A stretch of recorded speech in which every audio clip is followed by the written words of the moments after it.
우리가 이제 성경 인물에 대해서 살펴보고 있고, 오늘은 이 베드로에 대해서 함께 보겠습니다. 베드로는 이제 분량이 사도 바울처럼 좀 양이 많아서 두 주에 걸쳐서 오늘과 이제 다음 주 살펴볼 터인데요. 먼저 제가 이제 베드로를 좀 준비를 하면서 성도분들과 어떠한 내용들을 다시 한번 정리하고 나눌까 또 시작을 하면서 베드로 이 전서에서 정말 그곳 가운데 이 박해가 심각하다 보니까 성도들에게 위로를 주고 격려의 말로써 했던 말이 있습니다. 베드로전서 1장 21절에 있는 말을 좀 빌어서 같이 한번 따라하고 옆 사람은 인사를 좀 하고 싶은데요. 한번 같이 한번 따라하겠습니다. 우리의 믿음과 소망이 하나님께 있습니다. 다시 한번 우리의 믿음과 소망이 하나님께 있습니다. 이제 옆 사람에게 한번 이렇게 한번 우리의 믿음과 소망이 하나님께 있습니다. 뒤에 있는 분에게도 한번 인사해 주시죠.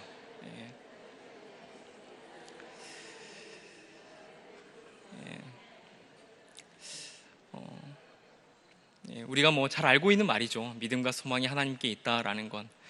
근데 이것을 계속 이렇게 되뇌이고 정말 우리가 정말 힘든 상황 가운데에 하나님의 위로, 이 격려가 필요할 때에 결국은 끝까지 그 믿음을 지킨다라는 것은 참 어려운 일입니다.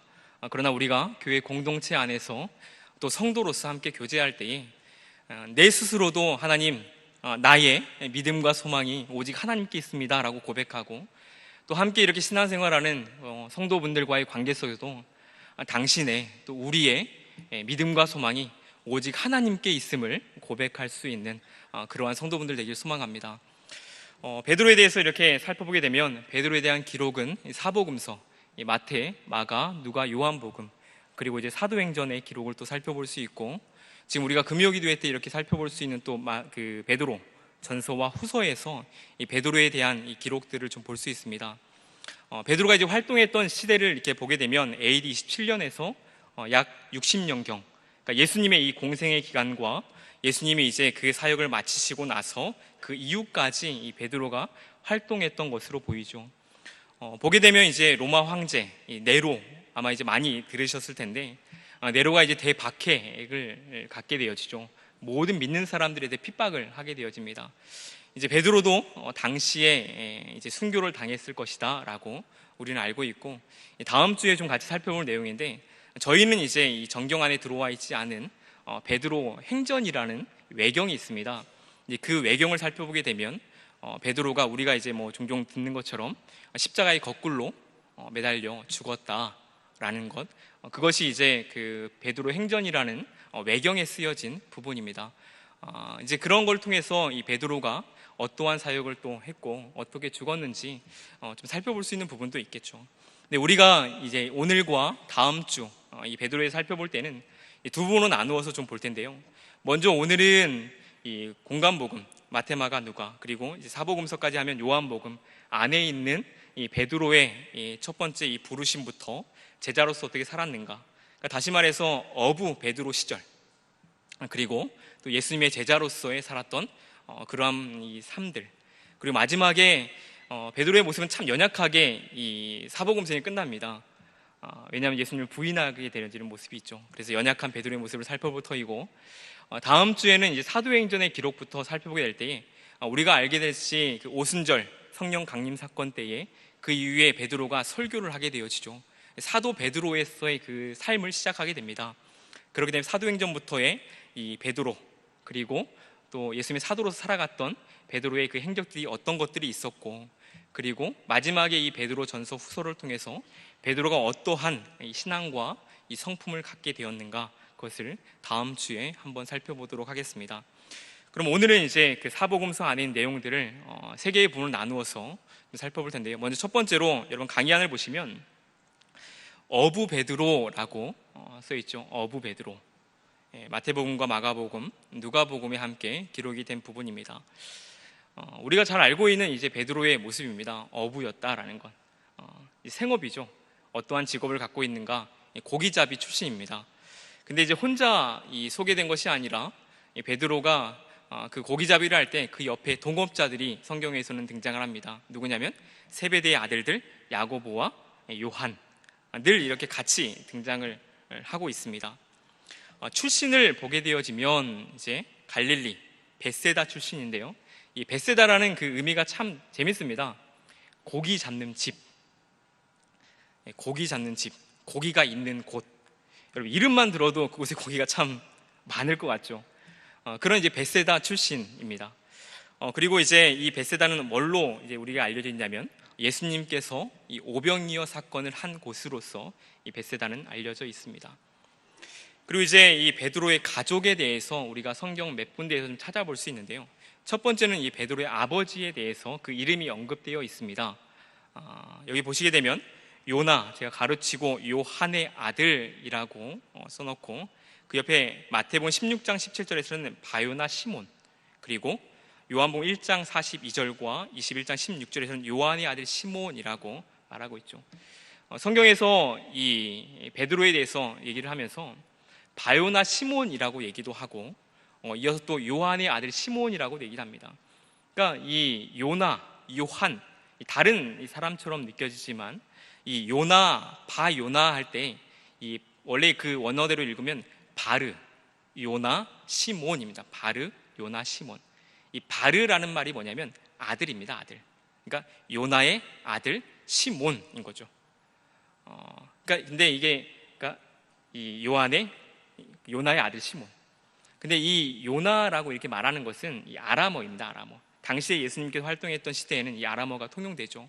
그래서 이것은 이 아람어로 말할 땐 요나가 되어지고 이것을 이제 헬라 말로 이렇게 말하면 요한이 됩니다. 요한.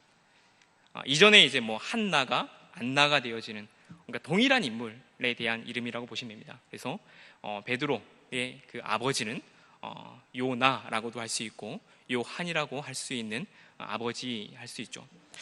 그리고 이제 그 베드로의 그 형제가 소개가 됩니다. 여기 보시면 이제 안드레라고 하죠. 안드레. 안드레가 어떠한 사람이냐? 좀 이제 성경의 기억을 더듬어 보면 이제 오병이어 사건 때 어린아이가 가지고 있는 이 보리떡 5개와 물고기 2마리, 그것을 예수님에게 건네준 제자가 누구냐면 안드레입니다. 안드레. 그가 이제 베드로의 형제가 되어지는 거죠. 우리 성경을 보게 되면 또 이 베드로가 기혼자입니다. 결혼을 했습니다. 보게 되어지면 결혼해서 가버나움에서 거주했고, 그리고 사도행전 그 이후의 행적들을 보게 되어지고 또 고린도 전서의 그 모습을 보게 되면 베드로가 혼자 사역을 할 때도 있었지만 그 아내와 함께 사역을 했다라고 바울은 기록합니다. 근데 참 재밌는 게요, 여러분 이 자리에 그 남자분들 좀 앉아 계시는데 아내를 이렇게 표현할 때 어떻게 표현을 하십니까? 집사람? 뭐라고 얘기하시나요? 사랑하는 아내, 세상에 하나뿐인 소중한 내 사람. 저는 핸드폰에 그 제 아내를 어떻게 저장해 놨냐면요, 그 내 안에, 이해가 되시나요? 내 아내, 내 아내이지만 내 안에 있다. 이해되십니까? 저는 제 그 아내를 이름으로 저장해 놓지 않고 그렇게 내 아내라고 이렇게 저장을 해놨습니다. 근데 고린도 전서에 이렇게 보게 되면 그 바울이 이 베드로의 아내를 이렇게 소개하면서 뭐라고 말하냐면요, 믿음의 자매라고 말합니다. 믿음의 자매. 저는 이 표현이 굉장히 멋있더라고요. 그러니까 내 아내를 이렇게 얘기하고 또 다른 사람이 본 거잖아요. 어떻게 보면 바울이 이 베드로의 아내를 보면서 그 베드로의 아내는 믿음의 자매다라고 이렇게 얘기를 하고 있는 거죠. 여러분의 그 아내분도 믿음의 자녀가 될 줄 믿습니다. 그리고 나서 우리가 쭉 보게 되면 베드로는 또 장모에 대한 언급이 또 성경에 있습니다. 우리가 보게 되면 이제 베드로의 장모가 열병에 걸려 있을 때에 예수님께서 열병 걸린 이 장모를 치유해 주게 되고 또 그 장모가 그 이후에 예수님을 영접하는 것으로 보이죠. 그렇게 되면 우리가 베드로의 이 가족들을 보게 되면 아버지가 있고 또 형제가 있고 그리고 또 아내가 있고 그리고 또 장모를 뭐 같은 집에서 또 살았던 것으로도 보입니다.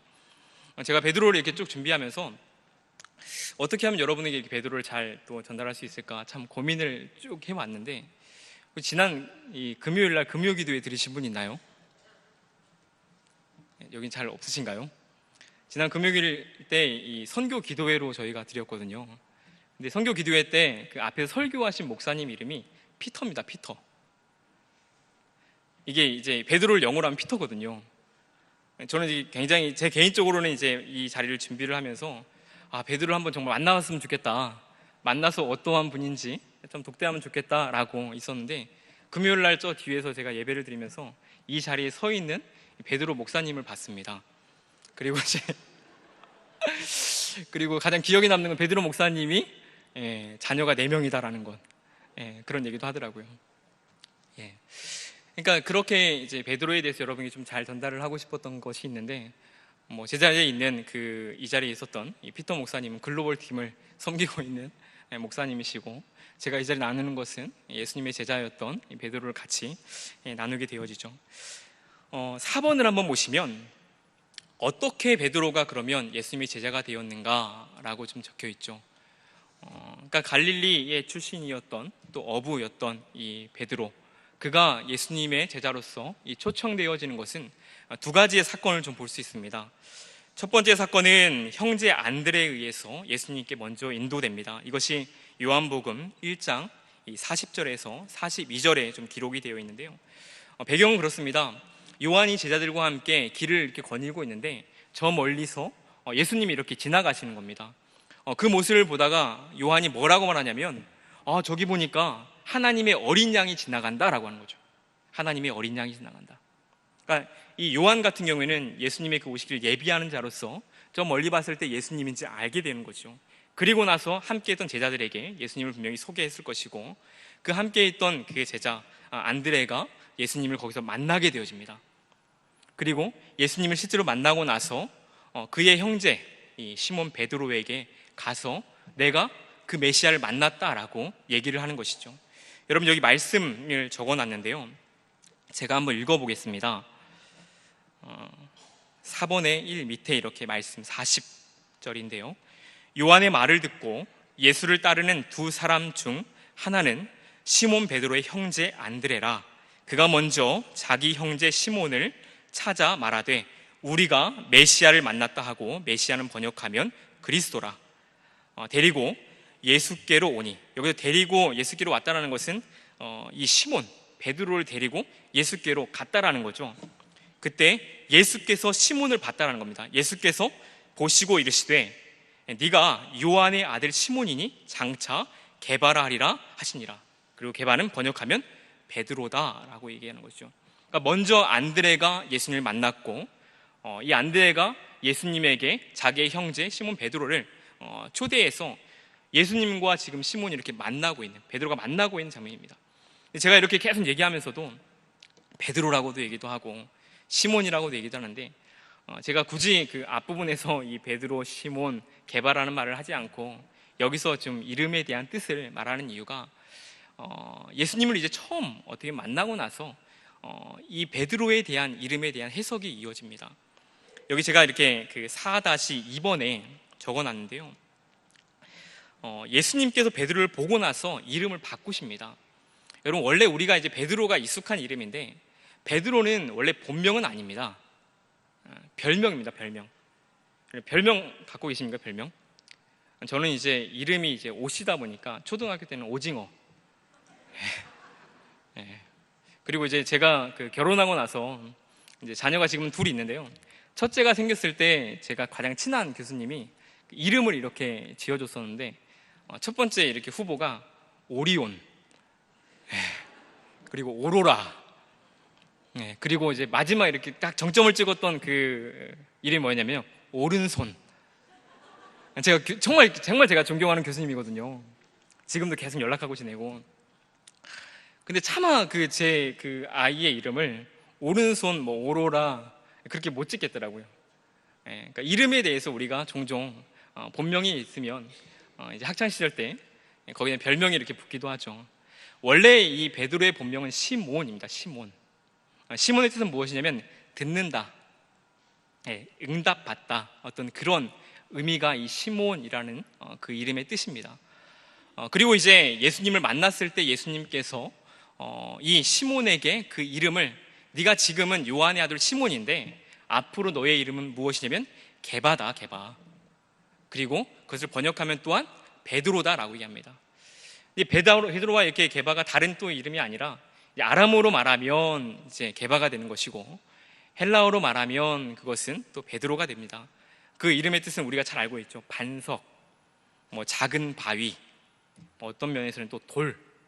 우리가 근데 돌로서 많이 얘기하지 않고 반석, 좀 좋게 이렇게 얘기를 하죠. 그것이 이제 어떻게 보면 하나님께서 아브라함을 아브라함이라고 바꾸시고, 그러니까 예수님을 만나고 나서 이전의 인생과 이 후의 인생 가운데 어떻게 쓰임을 받을 것인가에 대해서 얘기를 하고 있는 그러한 베드로의 계명의 부분이 첫 번째 이 안드레에 의해서 예수님을 만났던 이 시몬 사건에서 벌어집니다. 두 번째로 어떻게 이 제자로서 부르심을 받았는가 살펴보게 되면 우리가 참 잘 알고 있는 사건입니다. 갈릴리 해변에서 이 베드로가 이 고기잡이를 하고 있을 때죠. 잘 알고 있는 부분입니다. 혼자 이렇게 또 고기 잡는 것이 아니라 같이 동업자 친구들과 함께 고기를 잡는데 밤새도록 고기를 잡는데 고기가 이제 안 잡히는 거죠. 그리고 성경의 기록을 보면 뭐라고 말하냐면 그물을 씻고 있습니다. 그러니까 다 땡친 거죠. 땡쳐서 이제 보통 이제 어부들이 다음 조업을 준비하기 위해서 그물을 다 정리하는 것이죠. 그러니까 그러한 장면으로서 베드로도 어떻게 보면 이제 아무것도 못 잡고 그물을 이렇게 씻고 있는 모습 가운데 있는데 그때 예수님께 나타나셔서 깊은 데 가서 한번 그물을 던져봐라 라고 얘기를 하는 것이죠. 어제 성경의 기록에 보면 안드레에 의해서 한번 예수님을 만났고 두 번째 조우되는 장면일 수 있습니다. 그때 이제 베드로가 말하죠. 비록 잡은 건 없지만 당신의 말을 의지해서 한번 그물을 던져보겠습니다. 그렇게 해서 우리가 잘 알다시피 많은 물고기가 잡혀지게 되고 그것이 한 그물이 찢어질 정도로 많은 물고기 잡혔음을 우리는 보게 됩니다. 근데 그 이후에 이 성경의 기록이 참 흥미롭습니다. 여러분, 만약에 누군가 와서 돈을 많이 벌게 해주면 그 사람 옆에 이렇게 있고 싶습니까? 아니면 좀 그 사람이 좀 멀리 갔으면 좋겠습니까? 어쩌면 고기를 많이 잡게 해줬으면 그 사람이 예수님이면 옆에 좀 이렇게 자주 와서 많은 물고기를 좀 잡게 내일도 같이 하고 모레도 같이 하고 어떻게 보면 1년 동안 계속 그렇게만 잡히면 부자가 되겠죠. 근데 이제 베드로가 예수님에게 말하는 게 뭐냐면 나를 떠나소서. 당시에 뭐 어군 탐지기가 있는 것도 아니잖아요. 예수님 같은 분이 옆에 딱 있으면 많이 잡을 수 있으니까 옆에 나와 함께 계속 있었으면 좋겠습니다 라고 말할 수 있는데 베드로가 하는 말은 첫 번째는 나를 떠나소서입니다. 나를 떠나소서. 그리고 두 번째로 얘기하는 게 뭐냐면 나는 죄인입니다 라고 얘기해요. 죄인입니다. 저희가 이것을 참 이렇게 넘겨질 수도 있지만 정말 이 장면은 베드로가 정말 예수님을 처음으로 독대하는 것이죠. 정말 인격적으로 예수님을 만나고 있는 장면으로서 보여집니다. 그분이 정말 이 처음에 안드레에 의해서 소개되어서 이 메시아다, 그리스도다, 이 땅 가운데 어떠한 분으로 오셨는지에 대해서 그 자리에서 베드로는 첫 번째로 인지를 할 수 있는 부분이죠. 단순히 우리는 이제 뭐 물고기 많이 잡혔다라고 이렇게 끝나는 것이 아니라 그 자리에서 정말 예수님이 이 땅 가운데 어떠한 분으로 오셨는가? 주님 떠나소서 나는 죄인입니다. 차마 죄인으로서 그분을 가까이할 수 없는 그 신앙의 고백들을 첫 번째로 볼 수 있는 것이죠. 그렇게 예수님의 제자로서 이 베드로가 부르심을 받습니다. 참 흥미로운 것은 당시에 이 갈릴리 출신으로서 이 예수님의 제자로 부르심을 받는다라는 것은 뭐 우리는 그렇거니 할 수 있습니다. 왜냐하면 갈릴리에서 예수님의 한 11명의 제자들이 부름을 받거든요. 그럼 한 명은 누구냐? 유다로 알려져 있습니다. 유다는 이제 이 남쪽 지방에서 이 부르심을 받았다라고 알려져 있고 예수님의 이제 11명의 제자들은 이 갈릴리 지방에서 부르심을 받았다고 하는데 실제 이 당시 사람들에게 이 갈릴리가 어떠한 지역이냐 보게 되면 굉장히 소외되고 외면된 지역입니다. 당시 갈릴리 북방 쪽에 있는 해변은 외세로부터 이렇게 침입도 참 굉장히 많았던 위치이고 제가 여기 두 가지를 좀 써놨는데 마태복음 26장 73절에서는 사투리를 사용하는 것 그리고 요한복음에 나와 있는 부분과 마태복음 2장 23절에서는 갈릴리는 선지자가 나오지 않는다라는 그 당시의 사람들이 갖고 있는 것이죠. 그러니까 선한 것이 없는 곳인 거죠. 그들이 대답하여 이르되 너도 갈릴리에서 왔느냐? 찾아보라 갈릴리에서는 선지자가 나지 않는다. 여러분, 저는 김제 출신입니다. 김제 아십니까? 김제. 예, 제가 이렇게 서울 처음 올라갔을 때 김제 잘 몰라요. 그러니까 김제에서 어디 선한 것이 나겠냐. 여러분, 저도 이제 참 김제에 대해서 이렇게 하나씩 좀 더 알아가고 있는데요. 여러분, 본죽 드십니까? 본죽 드셔보셨나요? 본죽에 사용하는 쌀이 이렇게 신동진 쌀을 사용하는데요. 그게 이제 김제쌀입니다. 드실 때마다 이렇게 김제를 한 번씩 생각해 주시면 좋을 것 같아요. 그러니까 어찌 보면 정말 그 아무 사람들에게 좀 존중받지 못하는 그 지역 출신들인 거죠. 그렇게 어떻게 보면 베드로뿐만이 아니라 예수님의 여러 제자들이 정말 소외되고 낙후된 지역 가운데 부르심을 받아서 이 하나님의 이 사도로서 그 사명을 감당함을 우리는 볼 수 있습니다. 두 번째로 우리가 살펴볼 부분은 예수님의 제자로서 이제 살아가고 있는 이 베드로의 행적 속에서 한 세 가지를 좀 살펴볼 텐데요. 첫 번째로 이 베드로의 신앙 고백입니다.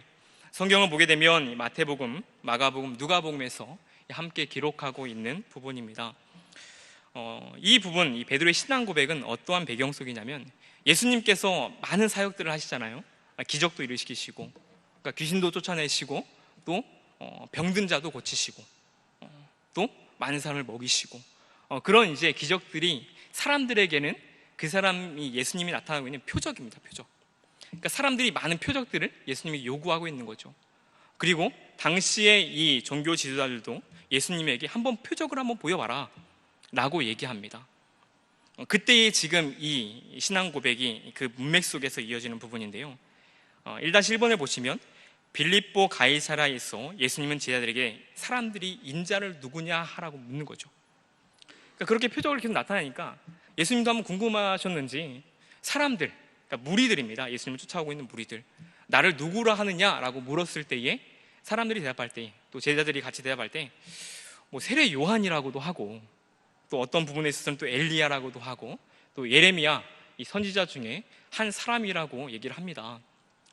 예수님이 궁금했던 건 뭐냐면, 그럼 너희들 제자들 너희들은 그럼 나를 누구라 하느냐라고 이렇게 얘기할 때 늘 베드로는 첫 번째 나옵니다. 여러분, 우리가 베드로를 수제자라고 얘기를 하잖아요. 수제자. 이 성경의 이 기록들을 보게 되면 우리는 이제 뭐 가나다 순, 교회에서는 이제 보통 이제 임직받은 순으로서 보통 이렇게 그 이름을 나열을 하는데, 성경에서 이름이 나열된 순서는 중요도입니다. 중요도. 베드로의 이름은 제자들을 언급할 때 늘 첫 번째 언급되기 때문에 우리가 베드로를 수제자로서 말을 하는 거죠. 제자들이 나를 누구라 하느냐 이렇게 물었을 때에 이 베드로가 먼저 얘기를 탁 치고 나갑니다. 여러분, 말씀 한번 보십시오.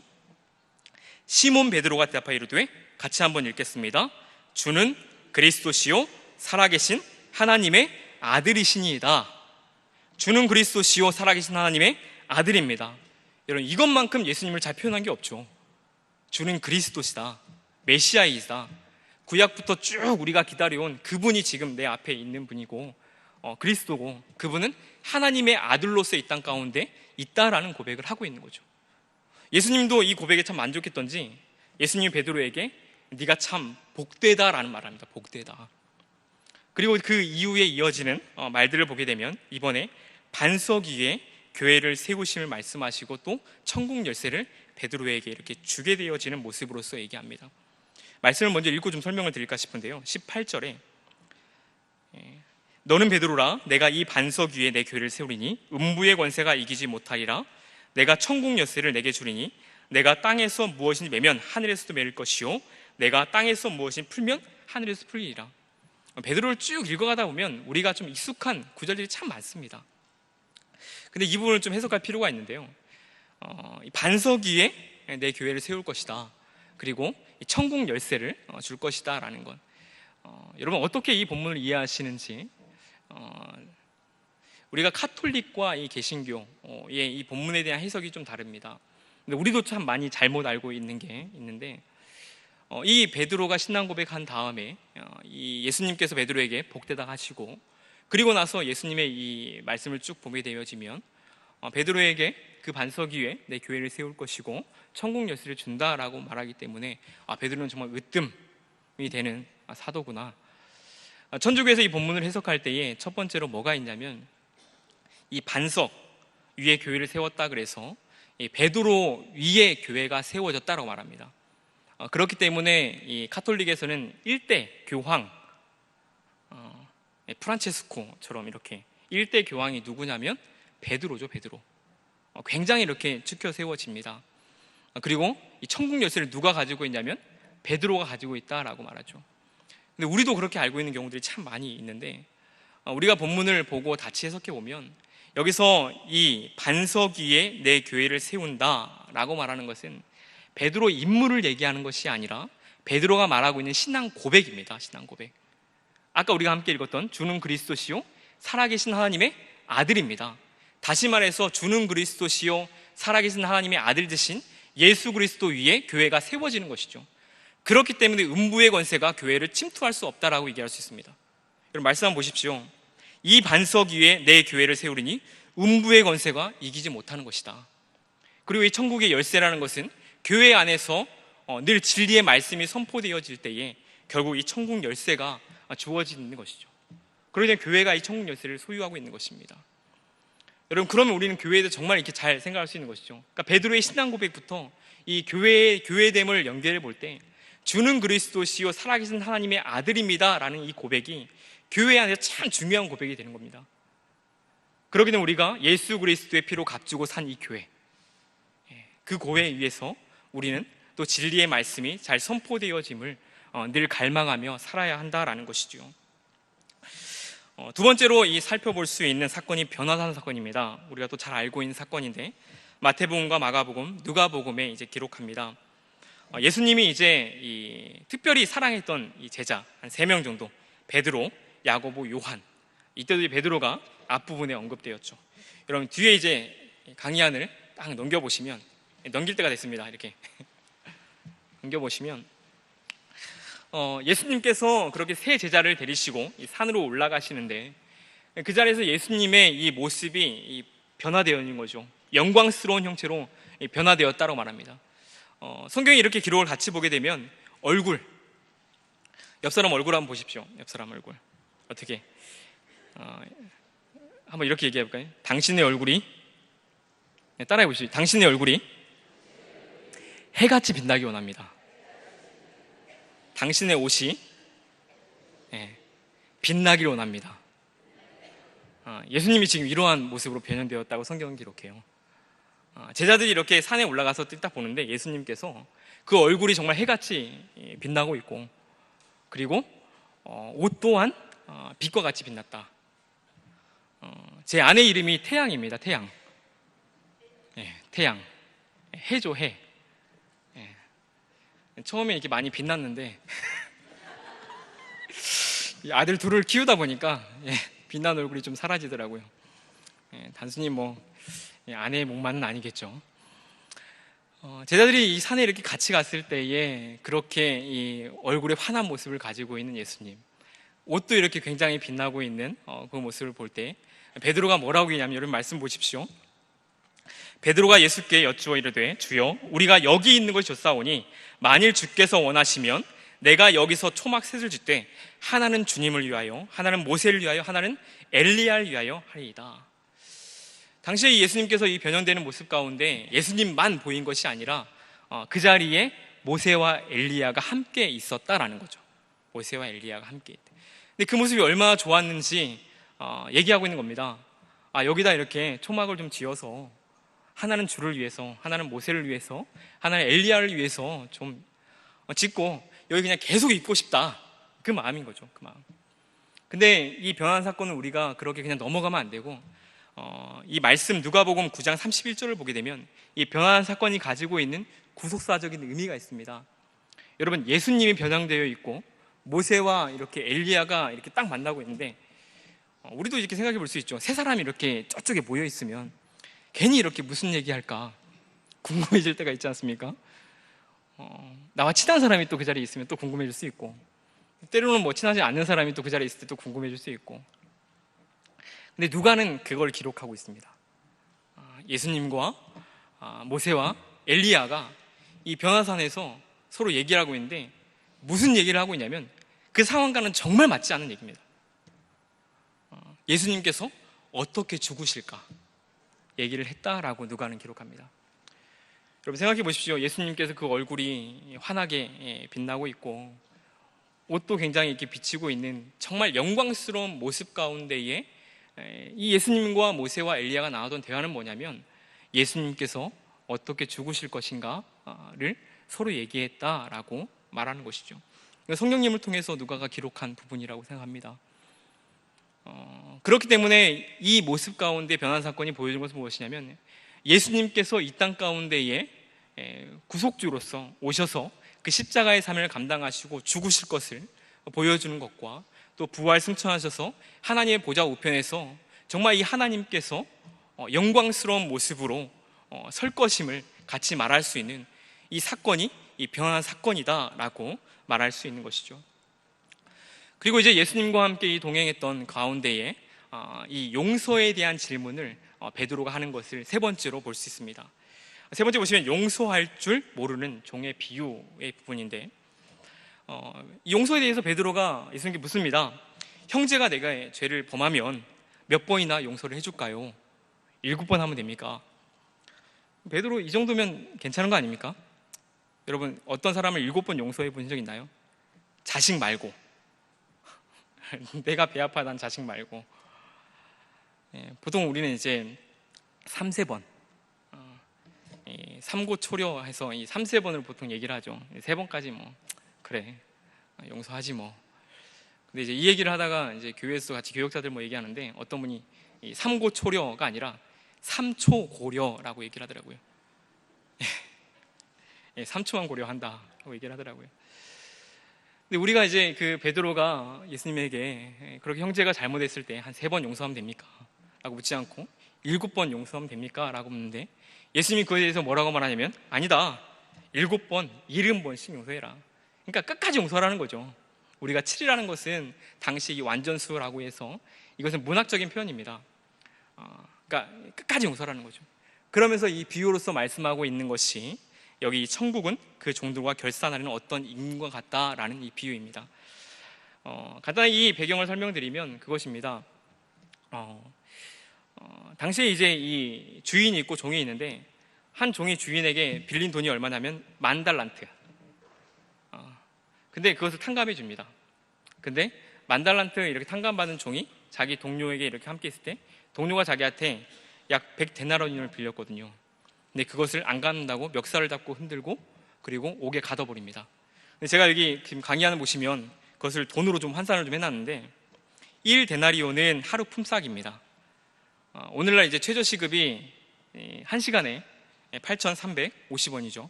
8시간 노동한다고 했을 때 하루 품삯이 66,800원입니다.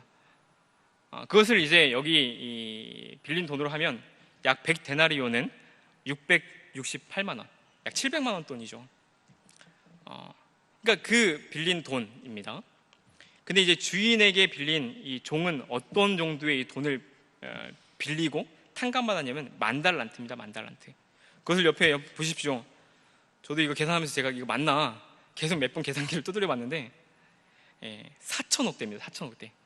그러니까 쉬운 말로 4천억 탕감받은 사람이 700만 원 탕감받은 사람을 용서하지 못하고 멱살을 잡고 흔들고 옥에 가둬버리는 거죠. 그러니까 그 얘기를 듣고 나서 주인이 종을 불러다가 호통을 치는 장면입니다.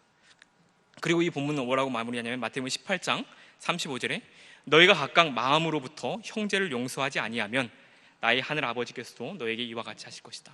용서에 대한 본문이 이렇게 있습니다. 마지막으로 이 세 번째 우리가 베드로의 모습을 공감목음 속에서 살펴볼 때 연약한 베드로의 모습, 사복음서 안에서 모습을 볼 수 있는데 한 3가지의 사건의 모습 속에서 연약한 베드로의 모습을 발견할 수 있습니다. 첫 번째로는 대제사장 종, 성경에 보면 이 종의 이름이 말고라고 언급이 되어 있습니다. 베드로가 이 대장의 종의 귀를 잘라버리는 모습이죠. 배경은 그렇습니다. 예수님께서 이제 잡혀가시죠. 우리가 배경을 잘 알고 있죠. 잡혀가십니다. 그때에 베드로가 이 분노에서 칼을 들고 그 칼이 이제 단검이라고 보시면 돼요. 단검. 약 20cm에서 한 30cm 되는 이 단검을 이제 베드로가 사용을 하는데, 그 단검으로 말고의 이렇게 귀를 딱 베어버리는 거죠. 근데 이것은 단순히 뭐 그냥 뱉다 라고 보다, 이것은 이 베드로가 예수님이 어떠한 분으로 이 땅 가운데 오셨고 그분이 사역할 것을 이해하지 못하는 베드로의 이제 이 급한 성격, 그리고 경솔한 행동을 보여주는 부분입니다. 이런 말씀을 제가 여기 적어놨는데요. 2번 가로 이 밑에 마태복음 26장 52절부터의 말씀을 보시면 52절에 말합니다. 칼을 가지는 자는 다 칼로 망하느니라. 너는 내가 내 아버지께 구하여 지금 12군단 더 되는 천사를 보내시게 할 수 없는 줄 아느냐? 내가 만일 그렇게 하면 이런 일이 있으리라 한 성경이 어떻게 이루어지겠느냐? 선지자의 글을 이루려 함이니라 하시더라. 그러니까 이전에 예수님과 함께 동행했던 이 베드로는 수없이 예수님의 이 땅에 오신 그 이유에 대해 들었을 것입니다. 그러니까 잡혀가시는 것도 어떻게 보면 어찌 보면 선생으로서 이 제자가 할 수 있는 행동일 수 있지만 예수님의 이 표현에 의하면 이전에 선지자의 글들을 이해하지 못하는 것이고 예수님의 구속사를 이해하지 못한 행동이라는 것이죠. 그렇기 때문에 이것은 책망을 받고 있는 부분입니다. 두 번째로 이 베드로의 연약한 모습은 예수님을 모른다고 부인하는 베드로의 모습입니다. 제가 지금 시간에 좀 쫓기고 있는데요. 제가 오후 예배가 처음입니다. 이 시간 끝나고 나서 버스가 출발한다고 그래서 기도하고 이렇게 마쳐야 되는 부분이 있는데 시간이 지금 53분이라서 얼마 없다 보니까 마음속에 갈등이 좀 있지만 제가 이 부분들을 다음 주에 또 언급할 시간이 있어서 쭉 이어서 좀 할 텐데요. 지금 이제 2번과 3번에서 말하고 있는 것은 예수님께서 이 베드로가 이 부인하게 되어지는 것을 미리 예언하셨고 그 모습 그대로 베드로가 예수님을 부인했던 사건들을 다룹니다. 그리고 마지막으로 이 사복음서의 마지막 장면은 어떻게 끝나냐면 그렇게 실패해서 다시 이 게네사렛 갈릴리 어부로 돌아갔던 그 베드로를 찾아오셔서 하나님께서 그 예수님께서 베드로를 사랑으로서 감싸주시고 회복시키시는 그 장면이 끝납니다. 이 부분을 제가 다음 주에 좀 설명을 드리고자 싶고 제가 베드로를 좀 이렇게 묵상하고 또 나누고자 하면서 참 교회 성도분들이 많이 떠올랐습니다. 교회 성도분들이 어찌 보면 우리가 다 소명받은 자잖아요, 그렇죠? 우리가 예수님의 그 부르심에 다 자녀로서 부름받아 이 소명받은 자이고 그렇게 예수 그리스도를 믿고 살아가면서 때로는 교회 봉사도 열심히 하고 살아가는 모습 속에서 하나님이 우리에게 주신, 나에게 주신 그 사명을 발견하고 달려갈 때가 있습니다. 그런데 우리의 현실이 참 녹록지 않죠. 저도 이렇게 예친 탐방을 하고 성도들과 또 교제를 하면서 가정의 문제들, 그리고 직장의 문제들, 그리고 정말 하염없이 어제도 예친 탐방하면서 2년 동안 눈물밖에 나지 않는 이 성도분들의 삶을 들을 때 참 마음이 저도 참 아프더라고요. 그러니까 그런 이 모습 속에서 어찌 보면 이 베드로도 이 사복음서가 끝날 때에 그 처절한 모습입니다. 절망 가운데 있는 모습. 그 가운데에 예수님께 찾아오셔서 조반을 차려주시고 다시 한번 이 사랑하는 자 물으시면서 베드로의 고백은 내가 사랑하지 못하는 줄 주님 아시지 않습니까? 라는 말이거든요. 그러니까 나의 힘과 능력으로는 설 수 없고 사랑할 수 없다라는 그 믿음, 이 처절한 가운데 이렇게 하나님을 붙들고 있는 그 고백이거든요.